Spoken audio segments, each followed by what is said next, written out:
Honestly, with just a high school diploma, what can you possibly do? Go run an errand. Catherine's voice, sharp with irritation, sliced through the air at her daughter-in-law. Honey, don't get involved. Do you want to be humiliated? Have you lost your mind? Her husband Daniel wouldn't even meet her eyes, his own gaze fixed on the floor in shame. In this family, where Ivy League degrees were brandished like military honors, a daughter-in-law without a college education was barely considered human. Hundreds of distinguished guests and reporters watched from the grand ballroom. A multi-million-dollar contract was moments from collapsing. I'll handle the negotiation. At the daughter-in-law's words, the room filled with scornful laughter. But 1 minute later, the family hierarchy would be turned completely upside down. For the Caldwells, a prestigious university diploma was more than just a piece of paper. It was a coat of arms, a testament to the family's legacy. Walter Caldwell had built a respectable New York import-export firm from the ground up, leveraging it to expand the family's social standing and influence. In their world, one's alma mater wasn't part of a resume, it was the first and most important measure of a person's worth. Catherine, his wife, was a particularly staunch enforcer of this standard. The first thing she'd assess upon meeting someone was their university and their family background. For 6 years, she had treated her daughter-in-law, Elena, as an embarrassing blemish on the family's otherwise pristine record. Consequently, at every family event, Elena's role was silently but rigidly defined. She was to take the guests' coats, arrange gift bags, carry trays of canapés, and move unseen between the kitchen and the foyer. It was an unspoken rule that the daughter-in-law was not to participate in important conversations or business matters. In 6 years, Elena had never once crossed that line. Her husband Daniel appeared on the surface to be a calm and rational man. He was a person of few words who rarely raised his voice. But beneath that placid exterior lay the familiar cowardice of someone accustomed to avoiding conflict at all costs. Daniel knew Elena had lived abroad for a long time, but he'd never made a real effort to understand her past. It was simply more convenient for him to keep his wife as a quiet, docile daughter-in-law, a neutral figure between his Ivy League-educated parents and his younger brother. It made his life easier, but Elena had a life no one in the Caldwell family knew. As a child, her father was a self-made man in international logistics, and Elena grew up following him across the globe. She was more familiar with the inside of shipping containers and port authority offices in Rotterdam and Shanghai than she was with a traditional classroom. She hadn't learned foreign languages from textbooks. She had absorbed them out of necessity, a tool for survival. Standing by her father's side, she learned to deal with buyers, jot down numbers from contracts, and developed a practical business sense that was etched into her very being. That life, however, did not last. After returning to the States, her father's business partner embezzled their funds and the family's world collapsed overnight. Her father fell ill from the stress her younger siblings were still in school, and the entire weight of their survival fell on 18-year-old Elena's shoulders. With an acceptance letter to Columbia University in her hands, she made a choice. Instead of paying tuition, she had to earn a living. She didn't give up on college because she wasn't smart enough. She sacrificed her dream to save her family. But the Caldwells neither knew nor cared about her story. They judged her solely on the outcome, a high school diploma, and pushed her further and further into the quietest, most invisible corners of their lives. That fall, the company had a major event planned, a gala at the Plaza Hotel to celebrate its 30th anniversary and to formalize a massive partnership with a major overseas conglomerate. This was more than a simple contract signing. It was a stage for the Caldwells to flaunt their success with a guest list that included titans of finance, political figures, media, and fellow alumni. A week before the event, Catherine began issuing detailed instructions to Elena, checking the floral arrangements for the VIP tables, confirming the layout of the ballroom, arranging the seating charts. All of it was backstage menial work. Elena, your job is very specific. When the guests arrive, you will be at the entrance to take their coats and manage the gift bags. You are not to go near the stage or speak with any of the international guests. Understood. Catherine's voice was soft, but her words were steel, hammering Elena's place firmly into the floor. Elena lowered her head and murmured, I understand. It was the smallest voice she had perfected over 6 long years. Her brother-in-law Justin had eagerly appointed himself the lead on the event. Touting his MBA from Wharton, he boasted that he would personally handle everything from the dinner sequence with the foreign guests to the presentation slides. At family dinners, he openly declared that he would be the one to showcase the standards of a top-tier family. Dan, just leave it to me this time, Justin said with brimming confidence. From client relations to the presentation, I've got it all set up. Each time he spoke, Catherine's eyes shone with pride, a gaze that would then drift over to Elena, heavy with the weight of comparison. Elena was not ignorant of that look, but she kept her face blank, her eyes fixed on the checklist in her hand. One day, while organizing the attendee list and transaction documents, Elena's eyes lingered on a file from the overseas partner's side. A few translated phrases felt awkward, and some of the quantity notations seemed subtly off. Her fingers paused for a moment, but she decided it wasn't her place to intervene. There was a professional interpreting team and a dedicated staff for this. She quietly closed the folder. That evening, the Caldwells gathered to finalize the event's flow. Catherine once again cemented Elena's position. You'll be just inside the ballroom entrance, handling coats and gift bags. That's your spot. Don't wander off. Daniel said nothing. Not a word, not a look, to defend his wife. He just gave a slight nod. It wasn't agreement. It was habit. And Elena had long known how deeply that habit had pushed her into the shadows. After the family left, Elena walked the hotel corridors alone. Through a crack in the ballroom door, she could see the colossal chandeliers, the long red carpet, and the stage emblazoned with the company logo. She stared at the glittering space for a long moment before turning away. With a sense of finality, she folded the checklist in her hand and put it in her purse, reaffirming that the stage was a world that no longer had anything to do with her. Back home that night, Elena pulled an old file box from the depths of her closet. Inside the dust-covered box were business cards from her father's old overseas clients and faded contract memos. As she slowly traced the words on the yellowed paper, she felt a small tremor in a corner of her heart. It was a quiet, faint pulse, a reminder that the world she had long since folded away had not entirely disappeared. On the morning of the event, Elena arrived at the hotel before any of the Caldwells. She confirmed the location of the reception desk, straightened a tilted floral centerpiece on a VIP table, and double-checked the gift bag arrangement against the guest list with the staff. It was what she always did, invisible labor with a beginning and an end that no one ever noticed. She expected today to be no different. But 2 hours before the gala was set to begin, an urgent message came through the hotel staff. The overseas partners were arriving earlier than scheduled. Almost simultaneously, another report followed. The lead interpreter had been in a car accident on the Long Island Expressway and would not make it. The Caldwells' perfectly curated stage began to show its first cracks before a single guest had even arrived. When the news hit the prep room, the atmosphere instantly soured. Justin, who had claimed total control, began pacing between the room and the hotel lobby, his phone pressed to his ear. He frantically called one agency after another, but finding a top-tier corporate negotiator for a weekend gala on such short notice was impossible.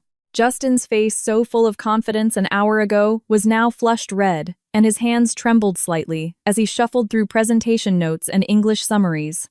The senior executives huddled together, but their best idea was to find an employee who spoke some English. This partner, however, was not one to be handled with a few pleasantries. They required an interpreter who understood not just the language, but the precise context of the contract. The fear that a subpar replacement could cause the entire event to implode hung thick in the air. Catherine, sensing the gravity of the situation, was primarily concerned with one thing: appearances. The problem had to be concealed before the reporters and alumni arrived. She pulled 2 staff members aside and spoke in a low, firm voice. "Go outside and keep smiling. Act as if nothing is wrong. Not a word of what's happening in here gets out." Then she turned to Elena, who was standing by the entrance, and hammered the point home again. "Elena, you focus on greeting the guests at the door. Do not come over here." The message was clear: this internal chaos was not for the daughter-in-law to see or know. Elena gave a slight nod and turned back towards the entrance just as she was told.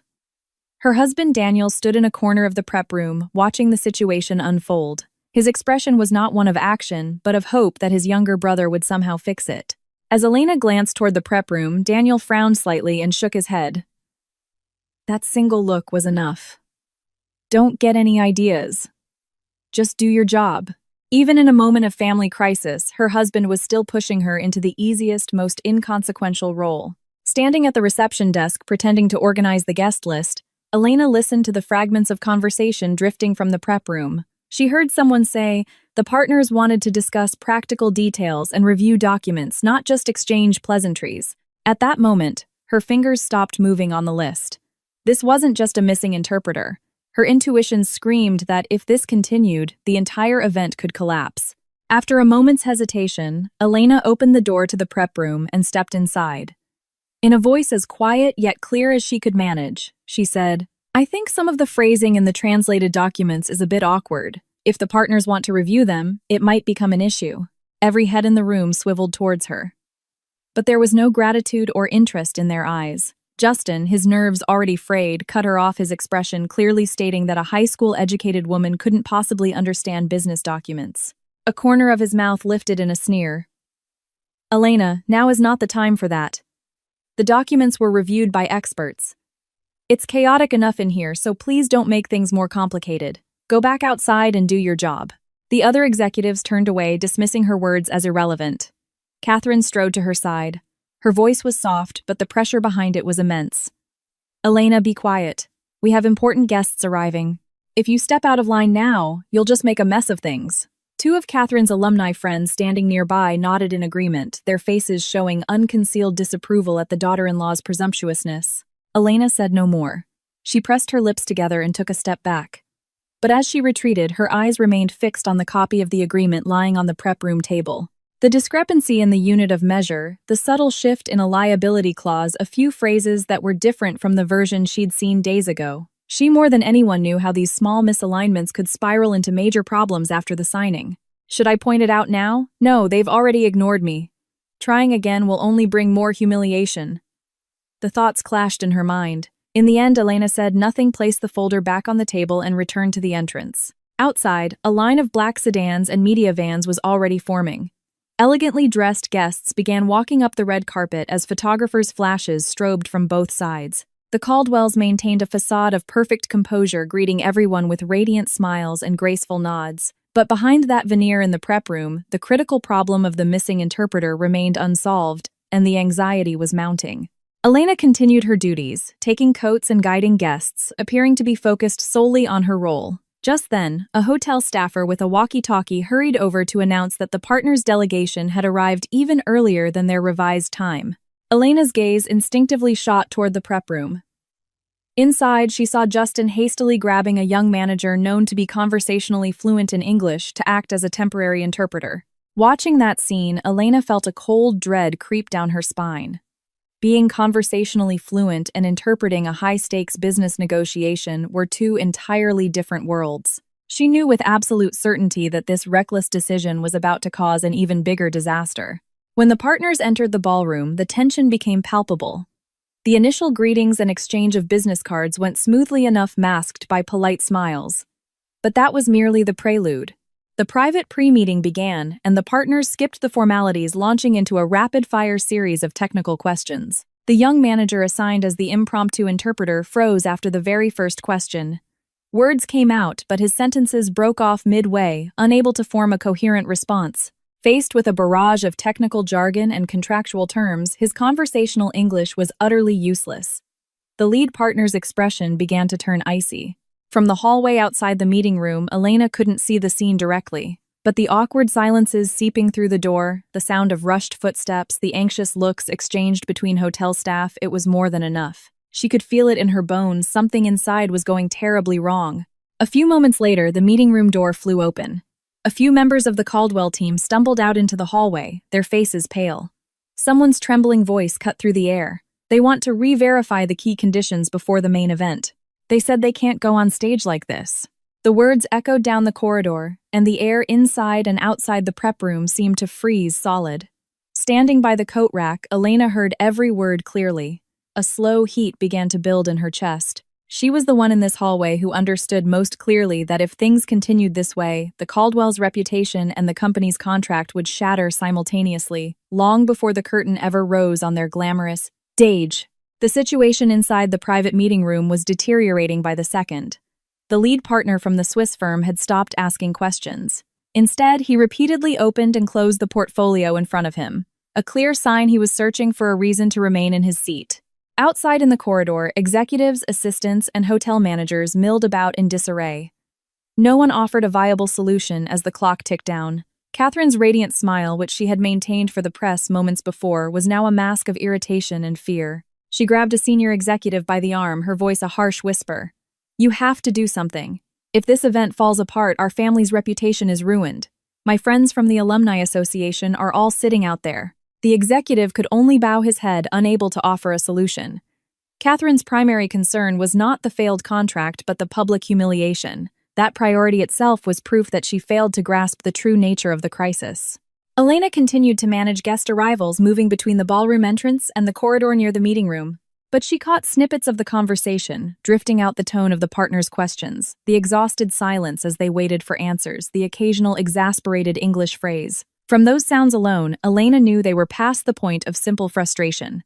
The people in that room were already leaning towards pulling out of the deal entirely. This is heading in a much more dangerous direction than they realized, she thought, stopping for a moment in the hallway. This isn't just about the translator anymore. They're starting to doubt our side's fundamental competence. If they walk out before the ceremony, it's not a delay, it's the end of the deal. Seizing a moment when the meeting room door opened, Elena approached Justin. She spoke quietly, urging him to at least recheck a specific clause in the agreement, reminding him of the phrasing discrepancy she had noticed earlier. But Justin, already consumed by rage and a desperate need to save face, didn't even turn to look at her properly. Elena, I told you now, is not the time for that. We have a major crisis on our hands, so please stop interfering. His voice was a cocktail of anxiety and frustration, and that frustration was aimed not at himself for creating the mess, but squarely at his sister-in-law. None of the staff standing nearby paid her words any mind. Her husband Daniel saw her approaching his brother from across the hall, and his face hardened. He quickly crossed over, took Elena's arm, and guided her toward the guest waiting area. Elena, now is not the time, he said under his breath. What if you make a fool of yourself in front of everyone? Please just think about the family's image. His words struck her like a physical blow. The family's image. The phrase she had heard for 6 years now, being used again in this critical moment. She saw with painful clarity that what her husband was trying to protect was not his wife, but his own comfort. But Elena said nothing, allowing herself to be led away, her fists clenched at her sides. Even as she retreated, her ears were still tuned to the sounds from the hallway. She caught a short exchange between the Swiss partners, and the condescending tone they used when discussing the Caldwell team's level of understanding was unmistakable. The phrase hit her, and her fingertips went cold. Something inside her began to boil. It wasn't anger. It was a powerful resolution, a force pushing up from her core, telling her she could no longer remain silent. Soon after, the event coordinator announced that the ceremony was scheduled to begin and asked if they should proceed. But with the private meeting unresolved, the decision was made to delay. A murmur of confusion spread through the guests in the grand ballroom. Eyes started turning towards the entrance, wondering about the holdup. Whispers began to circulate among the alumni and business partners that the Caldwells couldn't even manage a simple international event. The once glamorous stage was losing its luster with every passing minute. It was then that Catherine called Elena over. Her voice was as smooth as ever, but it carried the casual authority of someone used to commanding her daughter-in-law. Elena, take some fresh tea and pastries into the meeting room. The mood is tense. Maybe this will help calm our guests down. Even now, her final resort was to use her daughter-in-law as a servant. But this time, Elena instinctively recognized the order as an opportunity. Lifting the silver tray, she bowed her head and, unnoticed by anyone, quietly opened the door to the meeting room. The moment she stepped inside, Elena held her breath. The scene was worse than she imagined. The Swiss partners and the Caldwell executives sat facing each other, their expressions radiating mistrust. The temporary interpreter sat drenched in sweat, unable to get a word out, while the lead partner, having received no coherent answers, began firing off faster, more specific questions, flipping through his documents. As Elena placed the teacups on the table, she immediately understood the crux of their interrogation. It wasn't about schedules or pleasantries. It was about liability clauses, the scope of conditions, the assignment of costs, the very heart of the contract. And several of the terms they were dissecting were the exact ones where she had spotted the dangerous mistranslations days before. Her heart sank. As she was about to retreat with the tray, her eyes fell on a specific sentence in the agreement. It wasn't a simple translation error. It was a liability clause that would remain in effect long after the signing, a risk that, depending on its interpretation, could cost the company millions. Leaving the room, Elena stood by a window at the end of the hall and took a deep breath. Outside, the lights of the hotel garden glowed, and a long line of limousines waited for the guests. She saw her reflection in the glass and remembered something her father used to tell her when she was a child. Remember, Elena, a single sentence can save a company, and a single number can destroy it. Her father's voice from a faded memory echoed inside her. She could feel her long, dormant, practical instincts, something she had suppressed for years, pushing her forward. Inside the ballroom, the delay was becoming conspicuous. The photographers had started aiming their cameras not at the stage, but at the entrance. The magnificent event the Caldwells had wanted to show off was now hemorrhaging prestige by the minute. Elena knew she had nowhere left to retreat. She slowly drew on the language and skills she had buried for so long. Just then, the meeting room door opened again and an executive stepped out, muttering in a shaky voice, "We might have to cancel the entire ceremony." The moment those words fell, Elena's expression changed. She calmly placed the silver tray on a nearby console table. And then she took a step she never thought she would take. One step towards the meeting room, and then another. She began walking towards the line she had never dared to cross in 6 years. As Elena stood before the door to the meeting room, it felt as though all the blood in her body had rushed to her feet. From inside, she could hear the sharp, rapid English of the Swiss partners and the faltering voice of the temporary interpreter, growing fainter. The very air seeping from under the door felt taut with tension. She could turn back now. She could return to the reception desk, to the coats and gift bags, to the familiar invisible role she had played for 6 years. But then, she heard the distinct sound of a portfolio snapping shut. It was the sound of the Swiss partners getting ready to leave. Elena's hand closed around the doorknob. At that moment, no one could have predicted that this single step would shake the entire foundation of the Caldwell family. The atmosphere inside was even more rigid than she had imagined. The Swiss team sat on one side of a long table while Justin and 2 executives sat opposite them. In a corner, the sweat-soaked interpreter was crumpling a piece of paper in his hand. Catherine sat at the end of the table, pressing down on her knees, while Daniel fidgeted with some documents, his eyes darting around the room. The Swiss CEO had his hand on his briefcase, a final gesture indicating his imminent departure. When Elena stepped inside, every eye turned to her. Catherine's narrowed, and Justin glanced at her for a second before dismissively looking back at his papers. Catherine spoke first, the force of her voice evident in the way she set her teacup down with a sharp click. "Elena, this is not your place. If you're finished, wait outside." Ordinarily, she would have bowed her head and left. But she saw the Swiss CEO begin to push his chair back, and in that instant, her father's old words echoed in her mind. "A deal can break in a moment, but it takes years to clean up the mess." Elena met her mother-in-law's gaze directly and opened her mouth. Her voice trembled slightly, but her words were clear. "Mother, I'm sorry, but please let me try." It was as if time in the room had stopped. The temporary interpreter dropped his pen on the floor. The Swiss partners turned their heads in unison. Catherine's eyes widened, her mouth agape, while Daniel half rose from his chair before sinking back down. Justin was the first to react. Sweat glistened on his forehead, but his voice was sharp. "Elena, this is no time for jokes. This is a technical negotiation. We need a professional." His words were laced with the certainty that a daughter-in-law with no degree could possibly have nothing to offer. A knot formed in Elena's chest, then slowly burned away into something hot. It wasn't shame. It was the feeling of something that had been hardened and calcified over 6 years finally starting to crack. But she didn't raise her voice. Instead, she shifted her gaze to the English documents on the table, replaying the Swiss team's final question in her mind. It was a sense honed since she was 15 at her father's side. Her body remembered how to react before her mind could even process it. Elena gave a polite nod to the Swiss team and in English addressed the core of their last question. Her sentences were short and precise. She articulated that their concern wasn't about the schedule, but about the specific methodology of liability distribution, adding a nuance that implied the Caldwell side was aware of and ready to discuss this point. The air in the room changed in a heartbeat. The Swiss CEO, who had been about to leave, paused and looked at Elena properly for the first time. As if testing her, he fired back a rapid technical question. Elena didn't falter.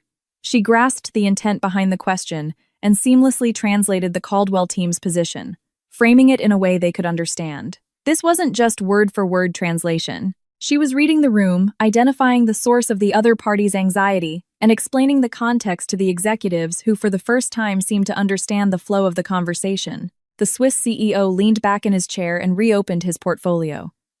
The man who was about to walk out had sat back down. Catherine stared at her daughter-in-law, her mouth half open, her fingers trembling slightly on her lap. Justin's reaction was even more pronounced. He who had spent 4 years in the U.S. and considered himself the family's cosmopolitan representative was now watching his sister-in-law lead a conversation with a fluency that far surpassed his own. He tried to interject by mentioning some statistics from his presentation, but the Swiss team was already focused on communicating through Elena, and his words simply hung in the air. Daniel was frozen for a different reason. It wasn't just shock at his wife's language skills. It was the sharp stabbing realization that for their entire marriage, he had never bothered to see this side of her. The truth hit him. He hadn't just allowed her to be a quiet person.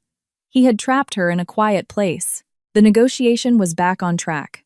With each question, Elena provided context, reframing answers in a way that was both accurate and palatable to the other side. It wasn't just linguistic ability. It was the instinct to read the temperature of a room. That instinct, unused for 6 years, was returning to her completely intact. It was like opening the door to a long-shuttered room. It might be dusty, but everything was still in its place. The things inside Elena hadn't disappeared. They had been waiting. One of the Caldwell executives asked hesitantly, his voice, a mixture of awe and apology. "If you don't mind me asking, do you have a background in international trade?" Elena answered simply, "I watched my father's work for a long time when I was young." That one sentence carried the weight of years that needed no further explanation. Daniel quietly moved to the chair beside Elena. His lips parted as if to speak, but no words came out. The scene unfolding before him was a more eloquent testament to how little he knew his wife than anything he could possibly say. Elena glanced at him for a moment. Her eyes held no blame, no forgiveness, but something else, something she couldn't yet name. Then she turned her attention back to the Swiss team. Outside in the grand ballroom, the reporter's attention was still fixed on the entrance. Whispers of something must be wrong were spreading among the guests. But inside the meeting room, thanks to Elena, the worst-case scenario, a cancellation of the ceremony, had been averted. The Swiss team began to organize their papers again. The men who were about to leave had stayed, and the closed portfolios were open. But Elena didn't relax. Her eyes kept catching the last page of the contract on the table. The discrepancies in the units of measure and the liability clause she'd seen in the prep room were still there. Just as everyone thought the crisis was over, Elena's finger stopped on a line in the contract. Everyone in the room was on the verge of standing up. Handshakes were being exchanged and a satisfied smile had returned to the Swiss CEO's face. But then a very quiet voice from Elena broke the moment. "One moment, please." Those 3 words made the air in the room freeze once again. The Swiss CEO lowered the hand he had extended for a handshake and looked at Elena. Catherine set down her teacup, her brow furrowing. Justin, leaning back in his chair, raised an eyebrow with a smirk. His expression clearly said, "What kind of show are you trying to put on now?" Elena slowly turned to the 5th page of the contract. Her fingertips were trembling slightly, but her gaze was steady. Under the fluorescent lights, the text on the page was starkly clear. Pointing to the quantity unit in the 3rd clause, she took a deep breath. Her voice filled the room. Her English was flawless, her sentences concise. Looking the Swiss CEO directly in the eye, she pointed out that the unit of quantity was recorded differently in the original document and the translated version. The original specified metric tons, but the translation had been changed to kilograms. This single difference was a fatal error that could result in millions of dollars in losses. The Swiss CEO's expression hardened instantly. He took off his glasses, wiped them with the end of his shirt, and looked at the document again. The lawyer sitting next to him also leaned in to inspect the same page. The only sound in the room was the soft rustle of paper. Catherine shot up from her seat. Her face was flushed, her lips trembling. The saucer clattered against the table. She turned to Elena, her voice low but sharp. "Elena, are you trying to disgrace this company right here and now? That contract was reviewed by experts. What do you know about it?" Her voice was filled not just with anger but with profound bewilderment. Her eyes darted around, unable to rest. She was being forced to confront in front of everyone that the daughter-in-law she had always belittled understood the situation far better than she did. Elena gave a slight bow of her head. But she did not back down. Her heart was pounding in her ears, and her palms were slick with sweat, but she did not move her finger from the page. In her mind, she could almost hear her father's voice. "The contract doesn't lie. Numbers are more honest than feelings." Looking directly at her mother-in-law, Elena spoke calmly. "Mother, I'm not trying to cause a disgrace. If this error is overlooked, the company could lose millions. I only checked 1 unit of measure, but that 1 unit can change the entire framework of the deal." Her voice was not trembling. It was quiet, but it was firm. Everyone in the room seemed to be holding their breath. Justin leaned forward in his chair, his intervention clumsy. Sweat beaded on his forehead as he fumbled with the knot of his tie. He had been the one to give the contract its final review. If there was an error, it was his. "Elena, that's just a difference in notation. It's not a substantive issue." His voice strained to sound casual, but his eyes darted nervously from side to side. The Swiss lawyer looked up at Justin once, then returned to the document without a word. That single glance was enough to dismantle Justin's claim. Elena quietly shook her head at Justin. Then she turned to the 7th page of the contract. It contained the liability clause. The original stipulated that in the event of a defect, the supplier would provide full compensation. But the translated version had been altered to shared bilateral burden. This was not a simple unit difference. It was a mistranslation that undermined the very essence of the agreement. As Elena explained this second error, first in technical English for the partners, and then breaking it down in simpler terms for her family, the Swiss CEO slowly put his glasses back on and nodded. There was no anger on his face. Instead, a look of deep trust was emerging. He looked at Elena and said one short sentence in English. "Someone like you should have been in this room from the start." Walter Caldwell, the patriarch, had been standing by the window the entire time, saying nothing. With his hands in his pockets, he had watched the entire scene unfold. The afternoon sun slanted through the window, resting on his silver hair. He slowly turned and looked at Elena. A complex emotion flickered in his tired eyes. It might have been surprise, or perhaps it was regret. In a deep, quiet voice, he said, "You did well, Elena. You saved this deal today." That single sentence completely changed the atmosphere in the room. Catherine pressed her lips into a thin line and stared out the window. Justin lowered his head, his eyes fixed on the documents. Daniel sat in his chair and covered his face with both hands, his shoulders shaking almost imperceptibly.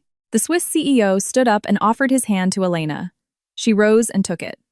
As they shook hands, tears welled in Elena's eyes, but she did not let them fall. This wasn't a fight for someone else's approval. It was simply about speaking the truth. Leaving the meeting room, Elena looked at the sky through the corridor window. Streaks of sunlight pierced through the clouds. The faint scent of coffee lingered in the hall, and from a distance she could hear the muffled sound of someone on the phone. Elena placed a hand over her heart. It was still beating fast, but she knew. What had truly collapsed in that room today was not the contract but the false order that hid behind the name of a prestigious university. Everyone in that room for the first time felt the truth. A person's value is not determined by the words on a diploma, but by the weight of the life they have lived. The reversal that began in the private meeting room became an unstoppable tide. Word spread through the grand ballroom that the ceremony once feared canceled was now rescheduled and would begin shortly. The anxious murmuring was replaced by a renewed sense of anticipation and suspense. With the corrected contract finalized, the Swiss team, their expressions now much softer, reconfirmed their participation. The CEO gave Elena a short, respectful nod, a clear sign of his trust. The moment the other Caldwell executives saw that gesture, their perception of her shifted. They all understood that she could no longer be treated as a peripheral figure. Justin rushed to review the stage sequence, trying to find a way to salvage his own reputation. But the truth was already seared into the minds of the executives and staff. The person who had actually saved the event was not him, but his sister-in-law. A reality more glaring than any stage light was closing in on him. Just before the ceremony, Catherine approached Elena and said in a low voice, her lips curved into a smile that didn't reach her eyes, "Elena, you've done enough. You can go to the back now and help guide the guests.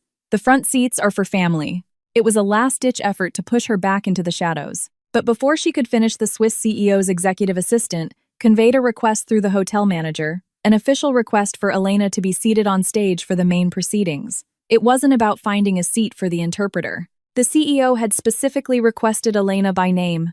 When the hotel manager relayed this in front of Catherine and Justin, Catherine's hand froze on her handbag. The daughter-in-law she had just tried to send to the back was now being summoned to the stage by their billion-dollar partner. She was speechless. Justin was in an even worse state. He had positioned himself as the event's director, the one who rightfully belonged in the spotlight. But the Swiss team hadn't mentioned his name once. The only name on the request was Elena's. Justin slowly lowered the folder in his hand, unable to hide the clenching of his jaw. The Swiss CEO offered no explanation for his request, but everyone who had witnessed the scene in the private room knew why. What mattered to him wasn't a fancy resume or a diploma. It was the person who in a crisis had made a clear judgment, who had read the intent behind the language, and who had changed the entire course of the negotiation based on facts, not emotions. The CEO had already determined that for this deal to remain secure, that person needed to be on the stage. Wearing a simple navy blazer, the hotel staff had quickly provided, Elena stood in the wings. In her hands, which moments ago had been handling coats and gift bags, she now held the corrected agreement and the event schedule. The situation felt surreal, but instead of nervousness, she felt the return of her old instinct for reading a room. It was as if the atmosphere of her childhood dealing with buyers at her father's side was gently pushing her forward. With the announcer's cue, the ballroom lights dimmed.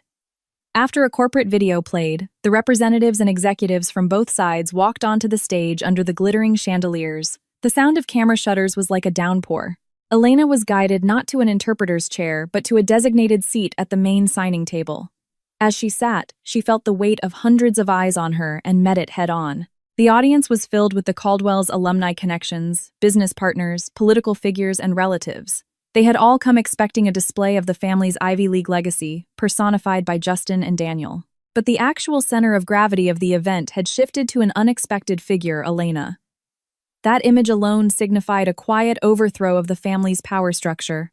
As the ceremony began, Elena flawlessly relayed the opening remarks, the welcome address from the Swiss team, and the response from the Caldwell side. This was more than rote translation. She conveyed the nuance and tone, effortlessly moderating the atmosphere. The audience gradually began to see her as the central pillar of the event. Then came Justin's presentation. He started confidently clicking through his slides, but the situation changed dramatically during the Q&A. The first question from the Swiss team was a practical one that went beyond his prepared statistics. Justin fumbled with his notes, his words trailing off. With the second question, a bead of sweat appeared on his forehead. He clutched the microphone, and a brief, awkward silence fell over the stage. Elena quietly stood up. She didn't humiliate Justin directly. Instead, she chose to explain the context of the question in Korean, then framed a response that would allow the Caldwell position to be conveyed persuasively. She clarified that the core of the question wasn't about the delivery schedule, but about the standard for liability sharing. Only then was Justin able to continue. To the audience, her grace and composure made her shine even brighter. She proved that a truly capable person is not one who shows off, but one who saves the entire situation. Midway through the ceremony, the Swiss CEO posed an additional question directly to the Caldwell side. This time, he didn't wait for an interpreter. He spoke in English directly to Elena.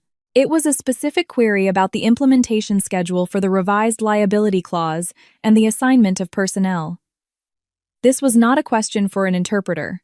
It was a question for a business partner. The three Caldwell executives on stage all turned to look at Elena. The last shred of composure vanished from Justin's face. Without taking the microphone, Elena half rose from her seat and answered. She outlined a realistic timeframe for implementation, detailed the 3 key items their teams would need to coordinate beforehand, and naturally mentioned the internal reviews the Caldwell side was already conducting. Her answer was based entirely on fact without a single empty promise. The Swiss CEO listened, then exchanged a brief glance with his lawyer. He jotted something on a notepad and nodded. While some in the audience may not have grasped the significance of the exchange, the executives on stage understood perfectly. The Swiss firm had just designated Elena as the core communication channel for this entire deal. The photographers were no longer focused only on the contract signing or the handshakes. They were capturing Elena as she spoke, the Swiss team's reaction to her, and the hardening expressions on the faces of the Caldwell family. Those images would later serve as a clear record of who the true protagonist of the day had been. And so, the ceremony that had been on the brink of disaster concluded as a resounding success. But as the applause and camera flashes centered on a new figure, everyone was left with the stark realization that the star of the show was not the Ivy League scions the family had so proudly presented, but the high school-educated daughter-in-law who had always been kept in the background. The only question that remained was how this public reversal would shatter the power and relationships within the Caldwell home.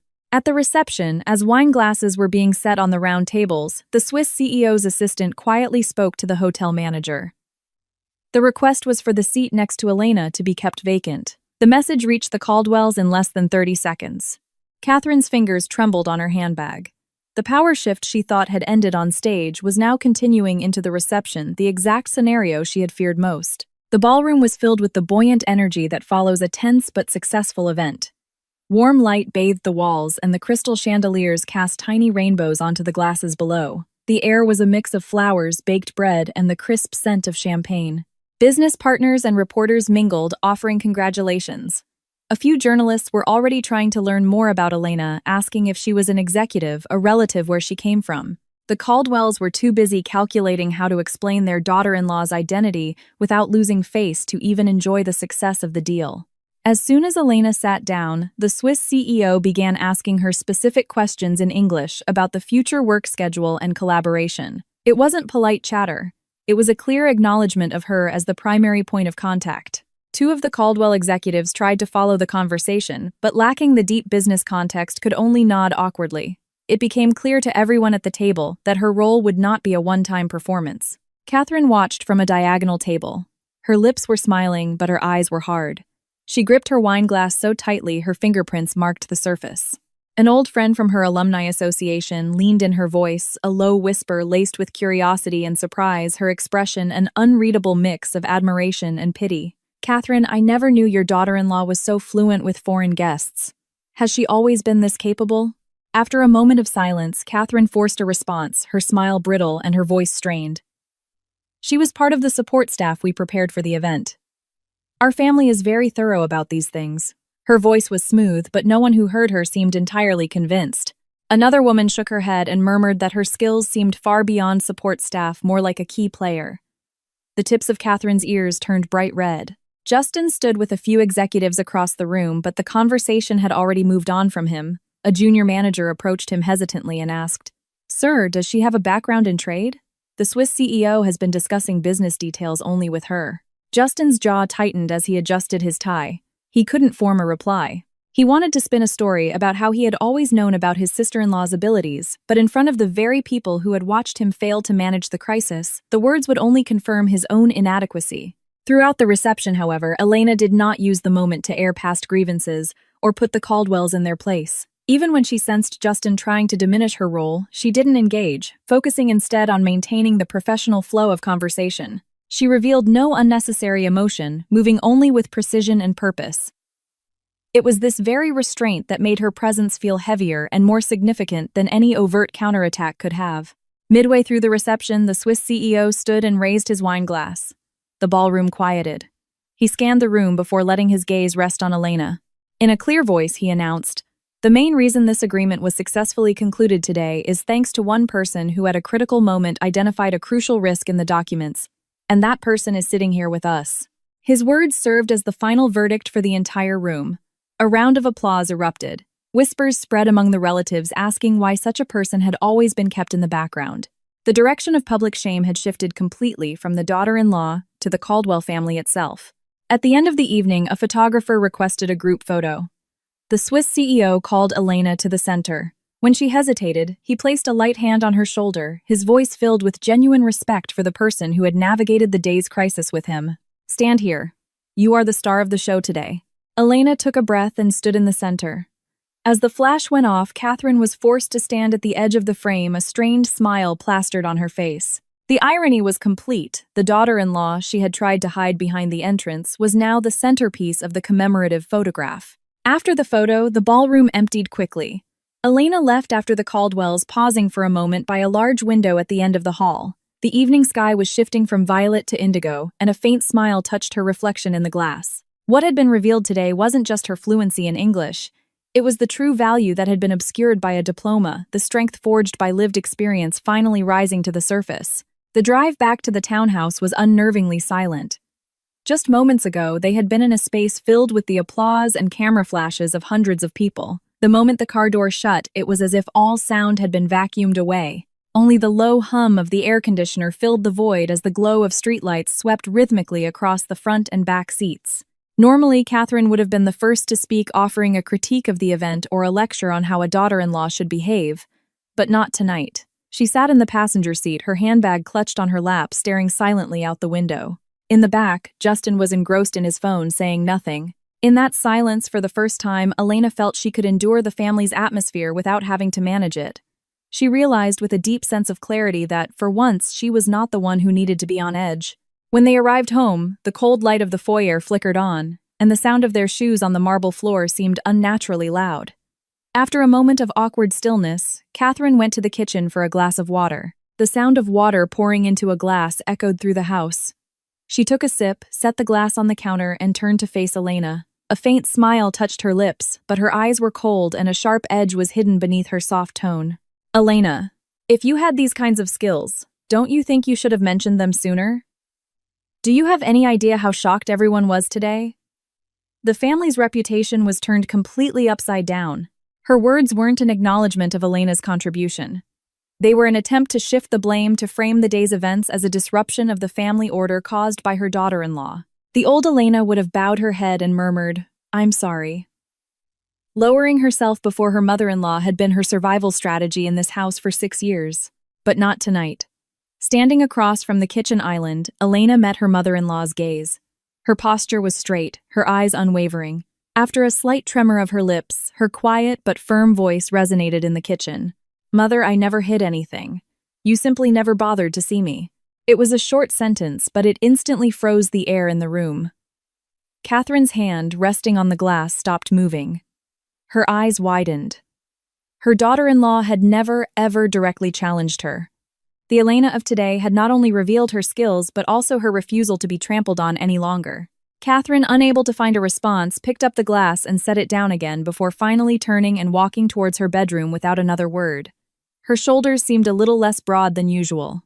Justin, who had been sitting on the living room sofa, caught a glimpse of the exchange. He let out a forced laugh as he loosened his tie, but the smile was unnatural. He wanted to dismiss what his sister-in-law had done as a fluke, but he knew that calling an event witnessed by hundreds a fluke would only make his own Ivy League credentials seem even more hollow.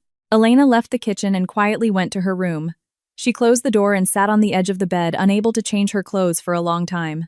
The memory of walking onto the stage, the feel of her finger on the contract, the look on the Swiss CEO's face, the eruption of applause, it all came rushing back. As the tension that had gripped her all day finally released, a deep, heavy breath escaped from her chest. She finally accepted that the skills she thought she had lost hadn't disappeared. They had just been suppressed for a very long time. The years she had spent pretending to be a quiet person to fit the Caldwell's expectations hadn't made her comfortable. They had made her smaller. And only today did she finally realize it. In her room, Catherine lay awake past 11, eventually calling Daniel and Justin into her study. They spoke in low voices, trying to figure out how to frame the day's events, what to do with Elena now, what to tell their social circle. But what hundreds of people had witnessed on the grandest public stage could not be undone by a private family meeting. Catherine knew better than anyone that it was impossible to put her daughter-in-law back in her old place, even if she couldn't bring herself to admit it. Much later, Daniel gently opened the door to their bedroom and sat beside his wife. He knelt to meet her eyes, his voice cracking as he finally spoke. "Elena, I never knew you were so incredible. When you tried to step in today, I stopped you. I kept telling myself I was protecting the family peace, that it was for your own good. But seeing you today, that was all an excuse. I did it because it was easier for me." His eyes were red and he wiped his nose with the back of his hand. The old Elena would have taken his hand and said, "It's okay." But tonight, she neither took his hand nor pushed it away. She simply said, "Daniel, I don't want to hear that you're sorry. I want you to show me. Show me that you see me for who I am, and that my place in this house is going to be different. I need actions, not words." Her voice wasn't cold, but it was resolute. Her eyes held both sorrow and strength. Daniel met her gaze, then slowly lowered his head. After the family dispersed, Justin sat alone in the dark living room, drinking a beer. 3 empty cans sat on the table, his face illuminated only by the faint glow of a streetlight outside. The reality that he had lost his presumed position as the family heir to his sister-in-law in a single day was something he replayed in his mind over and over, but he couldn't accept it. He had neither the humility to apologize nor the courage to acknowledge her, so his bruised pride dissolved into the bitterness of his drink. Catherine passed through the living room and saw her son. "Justin, that's enough. Go to bed," she said softly. He didn't answer. As her footsteps faded, he silently placed the empty can on the table. The next morning, the breakfast table was even quieter than usual. The only sounds were the hiss of the coffee machine and the clinking of silverware. Catherine seemed to hesitate for a moment before addressing her daughter-in-law, and the family's usual hierarchy felt strained off kilter. Elena sat and ate as she always did, but she didn't defer to anyone. She didn't speak, but she also didn't try to ease the tension with a polite smile. Her quiet composure alone was enough to make everyone at the table feel that her position had irrevocably changed. Catherine could no longer dismiss her with a single phrase about her education. Daniel and Justin, faced with the woman they had underestimated who had saved their family at its most critical moment, could no longer speak to her carelessly. And so, in the days that followed, the atmosphere in the house shifted. Elena had not made any grand declarations, but she was quietly making everyone understand that she was no longer the person at the bottom of the ladder. By the next afternoon, photos and articles from the event began to appear online. The first to react were the Caldwell's alumni, friends, and social circle. In the shared articles, the most prominent photos were not of the contract signing but of Elena standing beside the Swiss partners interpreting with calm authority. The name of the family's celebrated Ivy League heir was nowhere to be found in the headlines. Instead, the face of an unknown woman was captured under the brightest lights. Catherine spent the morning fielding a barrage of calls. "I never knew your daughter-in-law was so talented. Why did you always keep her in the background? In the end, she was the one who saved the day, wasn't she?" The questions she most dreaded came one after another. With each call, her voice grew quieter, and her hand trembled as she held the receiver on the living room sofa. The woman who normally would have boasted was now cutting her answers short. Justin learned he was being compared to her at the office as well. At a morning meeting, a client partner casually remarked, "I heard the woman who handled the negotiation yesterday was your sister-in-law, Mr. Caldwell." The conference room fell strangely silent. Justin feigned nonchalance lifting his coffee cup, but his knuckles were white. He was painfully aware of how hollow his Wharton MBA now seemed next to Elena's real-world expertise. Later, seeing two employees whispering over an article in the hallway, he turned and walked away, the sound of his shattering pride trailing behind him. Daniel stayed home from work, sitting alone in his study. He stared at a photo of his wife in an online article for a long time. The woman he had only seen as small and quiet within the confines of his family was now being portrayed to the world as the most credible person in the room. A wave of shame and loss washed over him. In the photo, Elena stood next to the Swiss CEO, looking completely at ease. That natural confidence felt like a sharp-edged mirror, reflecting back at him everything he had erased from his wife over the past 6 years. Meanwhile, Elena was in a small room, quietly folding laundry. The stage lights and the eyes of hundreds of people were already a memory. That morning, she had made breakfast and cleaned the kitchen as usual, and none of the Caldwells had initiated a conversation with her. But she didn't find the silence uncomfortable. Before, she would have tried to break the tension with a smile. Today, she felt no need. Late in the afternoon, she got a call from her family. It was her aunt who had watched her grow up. Her aunt didn't offer effusive congratulations. Instead, she said in a steady voice, "Elena, you were able to do that because of what your father taught you." That simple sentence was more comforting than all the fawning praise from the Caldwell's circle. Looking out the window, Elena remembered the way her father's hands moved over contracts in his port office. As that memory merged with the scene from the meeting room, her eyes stung, but she didn't cry. That evening, Catherine finally called Elena into the kitchen. She stood by a cabinet pretending to look for a cup, stalling for a long time before she finally spoke. Her voice was much lower than usual, her eyes directed downward. "Elena, this business yesterday. Having people talk so much isn't necessarily good for the family." It wasn't an admission of Elena's success. It was another expression of her anxiety, a desire to push her back under the umbrella of the family's image. In the past, Elena would have bowed her head and agreed. But she didn't. She stood straight and met her mother-in-law's eyes, her voice steady as she replied, "Mother, I didn't step forward yesterday because I wanted the attention. It was this family that ignored and dismissed me until the very last second." The words hung in the air, and Catherine's hand froze.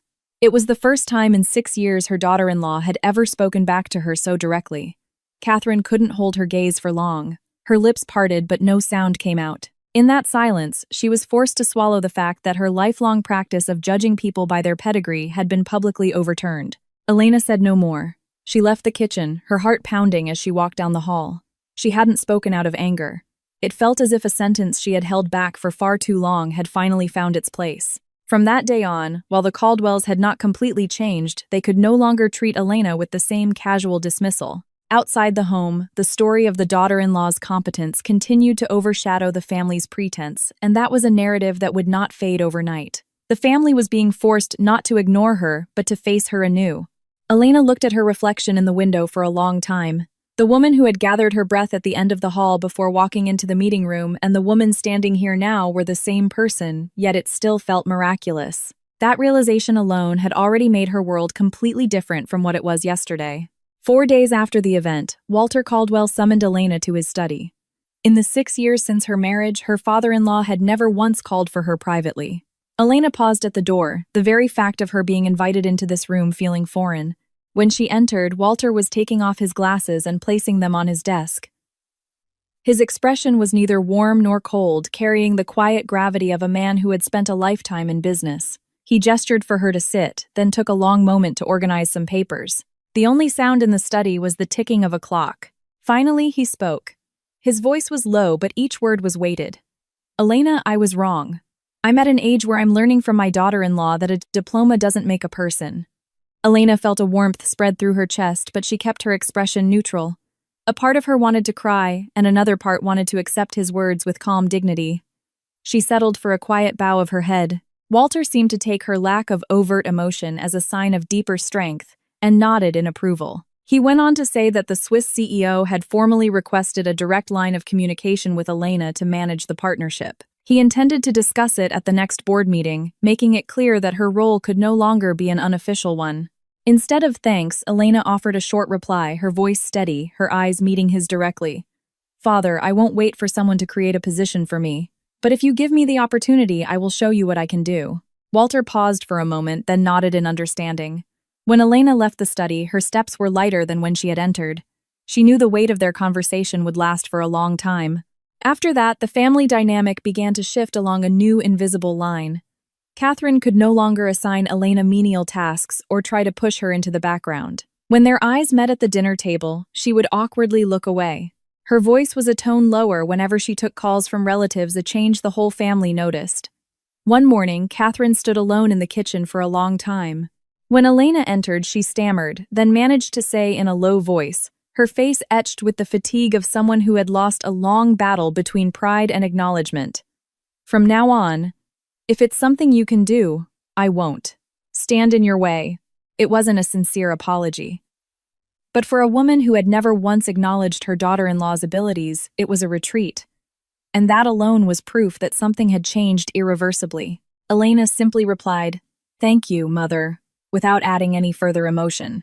For the rest of the week, Justin actively avoided Elena. He came to breakfast at a different time and would quietly disappear into his room if he heard her voice in the living room. He had neither the humility to apologize nor the courage to acknowledge her, but he could no longer brandish his education as a mark of superiority. At the office, the image of him failing to answer a single question while his sister-in-law saved the day had cracked his Wharton heir persona, a fissure that only grew wider with time. Daniel wanted to close the distance between them, but Elena was no longer interested in returning to their old dynamic. One evening, as they sat together in the living room, he spoke first, his voice trembling with long-held regret. "Elena, I promise. I will never make you stand behind me again." Elena looked at him slowly. Her eyes held no blame and no expectation, only a quiet demand for him to show her with actions, not words. She looked down at his hand for a long moment before giving a single nod. There was still a great deal of time and healing needed between them, and she had decided not to rush it. The changes were clear even in small things. At family gatherings, Catherine could no longer relegate Elena to the kitchen. The way she introduced her and where she was seated changed noticeably. The woman who once carried trays of food now sat in the center of the living room, a natural participant in the conversation. The relatives who used to parrot Catherine's sentiments and praise Elena's quiet demeanor now asked for her opinion directly. At one dinner, an elderly uncle looked at Elena and said plainly, "If you hadn't stepped in that day, it would have been a disaster." As his words landed on the table, Elena didn't miss the way Catherine's chopsticks paused mid-air. These were small shifts on the surface, but they were proof that the deepest foundation of the family's hierarchy had been overturned.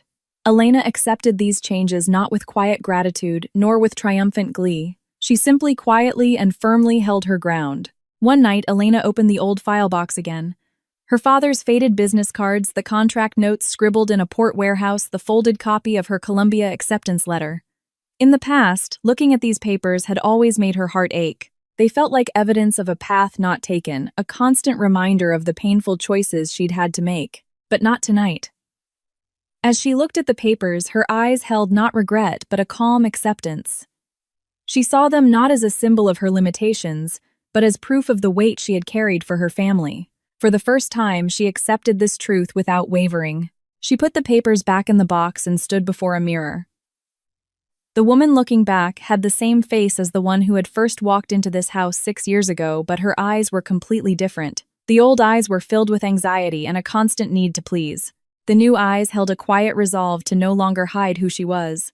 Elena gave her reflection a small nod. It was a silent acknowledgement that she could finally let go of the small voice and muted expressions she had adopted to survive. From that moment on, Elena's life began to tilt away from the role of someone's daughter-in-law and toward the name of Elena. Daniel was still grappling with his regret. Catherine had not yet let go of her pride, and Justin was forced to confront his own limitations every time he met her gaze. But even that awkwardness was part of the process, proving that Elena would never return to her old place. The two dramatic reversals on that glamorous public stage, first her hesitant intervention that silenced a room, and second her correction of the contract that saved a company, had not only shattered the arrogance of a pedigree, but had also resurrected Elena's own life. And from that day forward, the biggest change in the Caldwell family was not how they saw their daughter-in-law, but how Elena saw herself. A person who decides to no longer be small will never again return to anyone's shadow. A person's worth is not defined by a single piece of paper. It cannot be contained by a label someone else gives you, nor by a position you are assigned. True value is forged in the invisible passage of time. The moments of sacrifice, of endurance, of holding on, those are the moments that ultimately make a person whole. What Elena proved had nothing to do with her fluency in English or her ability to read a contract. It was something much simpler: that the time you have endured will never betray you.